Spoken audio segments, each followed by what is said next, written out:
beautiful vineyards that make you think like you're in Europe, real-life Old West towns, and Civil War reenactments. Join us as we explore Tennessee and North Carolina on this edition of Livin' Like Locals.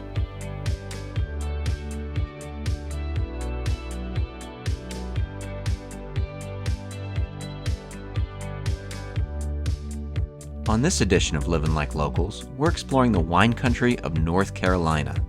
This episode will focus on wine, and the next one on Civil War reenactments. So it's booze and bullets, hopefully a bit of something for everybody.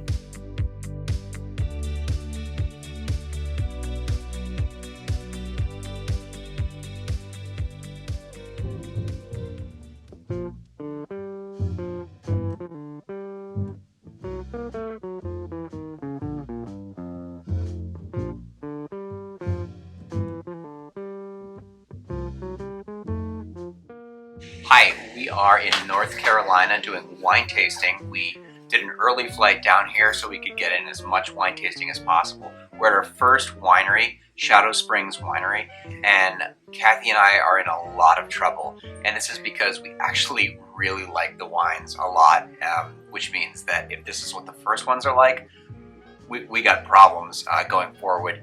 Also, they have chocolate wine. We've never tried before, chocolate wine and chocolate port, which we're going to stock up on for the cold winters ahead. So we're really excited about our trip and glad you can join us.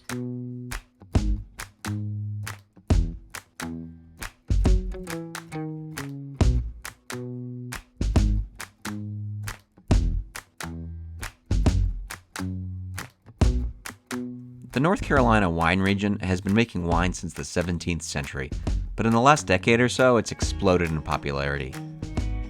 We're kind of spoiled by great wines in other parts of the country, so we were pleasantly surprised by how great the wine is here. Today, we're mostly exploring the Yadkin Valley wine country. One of our favorite things to do when traveling is trying real local food, and so we asked the locals, hey, what's your favorite spot? And everybody said this diner. And it's true, it's got great home-cooked food.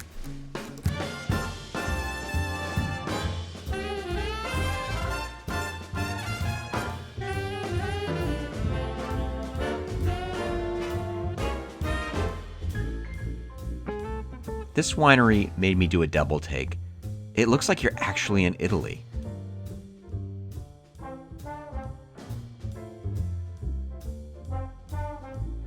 Did I fall asleep and wake up somewhere south of Tuscany? The experience here is definitely one to try out, and it's a true oasis in Italian-style winemaking. Salute!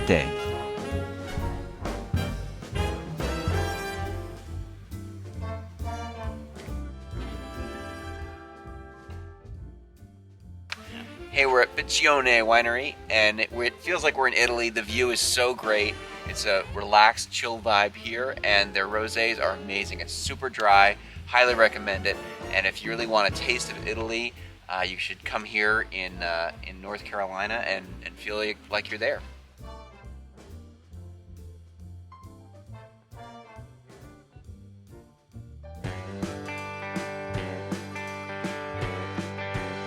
On our second day of wine tasting, we got an early start. If you want to get all the wineries in, you got to start early. But first, we stopped at Love Valley, a real-life old western town. It's an authentic recreation of a western town that was created in the 1950s. Good morning, we're on day 2 here in the wine country of North Carolina, and we had to stop our wine tasting for a second to check out a real-life old western town. It's called Love Valley, which it looks like we stepped back in time. So let's go check it out.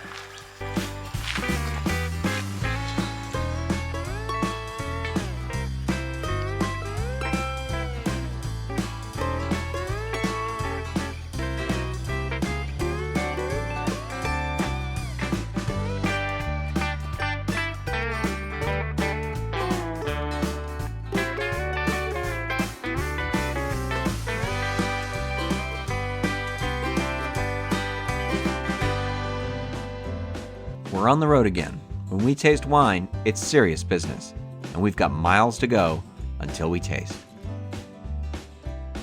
So the western town was closed, but it was really cool to check it out. They've got a lot of events at night, it looks like, so we should definitely go on their Facebook page or check out their website. And now we're doing our first wine tasting of the day, which is at Windsor Run Cellars, and they specialize in port wines, which I really like, which might not be the best thing at 11 o'clock in the morning, but we're going to give it a shot.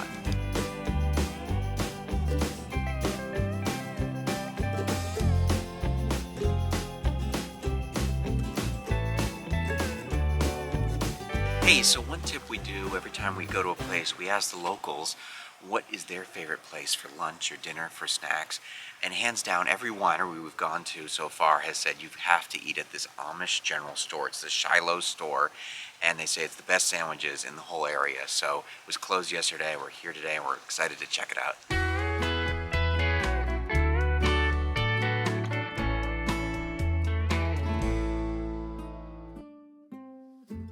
Hey, we just had a great lunch at the Amish restaurant, and now we are at Layrel Vineyards, and we have the whole place to ourselves today.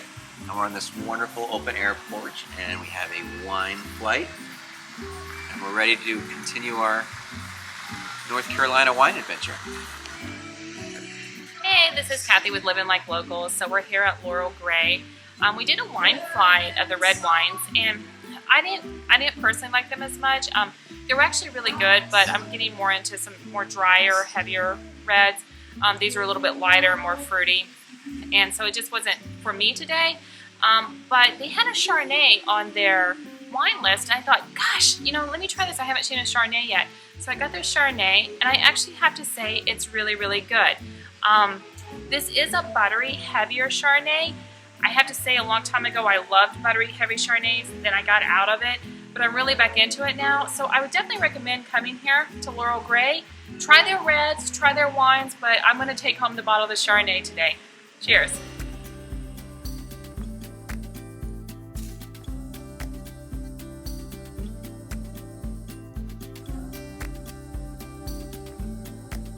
We didn't have a chance to take video at this vineyard, but that's because we were so engaged in talking with a winemaker. We've been exploring vineyards all our life, but the experience we had there and the time and conversation we had with him was one of our favorite wine experiences ever. It's a small winery, but it's so good and so worth it. It's the perfect tranquil spot and has delicious wines. Join us on the next episode where we explore the Civil War reenactments of Tennessee. Hey, we're at Piccione. No.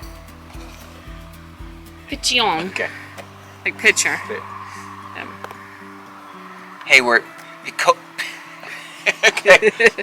Piccione. Piccione. Really dry wines. You should definitely check them out when you're in the Okay. Hey, we're at Piccione. Piccione. Hey, we're at Piccione Winery. I can't pronounce that. That's going to be in the blooper reel. Okay. Piccione. Yeah.